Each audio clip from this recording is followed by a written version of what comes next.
a rizzle. Julius Caesar, first leader of Rome, his name was Pompey, but Caesar knew that he had to get him out of the way. He betrayed Pompey, his best friend is G, and people like Julius and Flavius weren't too happy. They loved Pompey and thought it was a fickle choice for the people to cheer for him than for Caesar to rejoice. Well, Caesar didn't like their negativity and exiled them right out of their beloved city.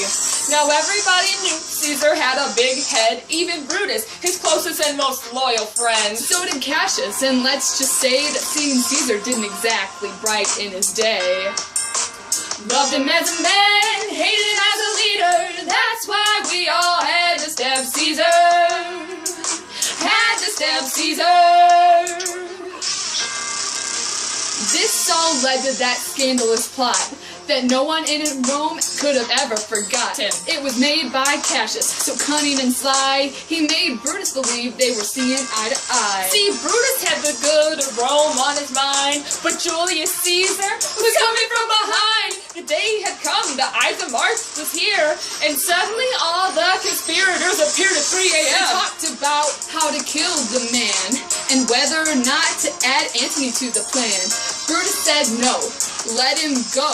He's not a threat alone. Cassius knew he needed him to save the day, so he let Brutus have his way. Portia saw them leave all hooded in black and said, "What's going on? Those guys look whack."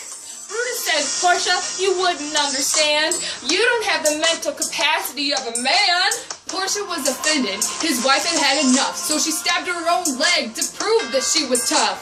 Brutus told the truth about the conspiracy, but she didn't like it and said, "Why'd you tell me?"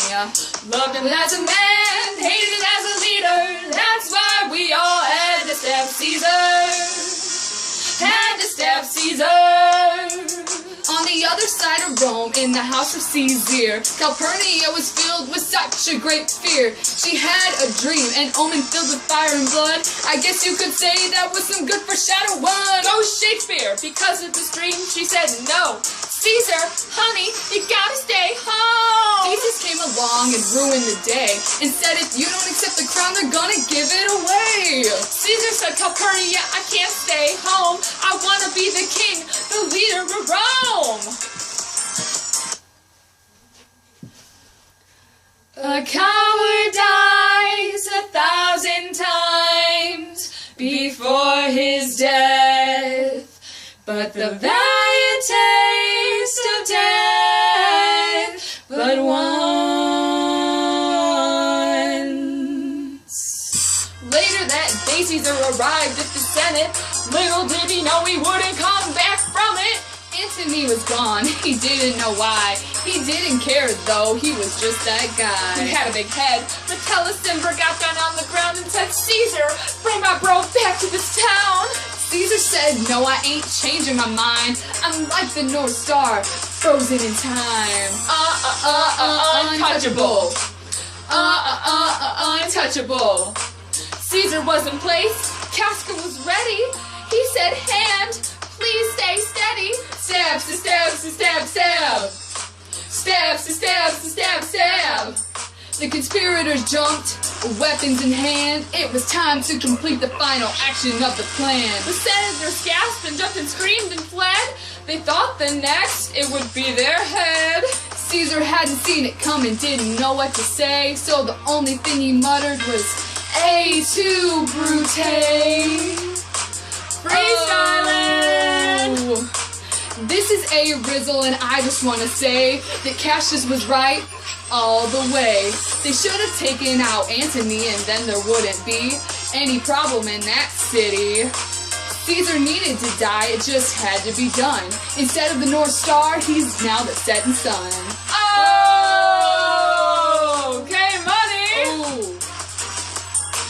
Brutus is kinda like me, you see. He's a little naive, sees the best in everything. He loved Caesar, thought he was a great man, but as a leader of Rome, he just wasn't a fan. Caesar was everything Rome didn't stand for, so Brutus had to push him out the door. Sally, this is just the way it had to be, but it didn't mean Brutus didn't love him, you see? Oh. Loved him as a man, hate him as a leader. That's why we all have to stand.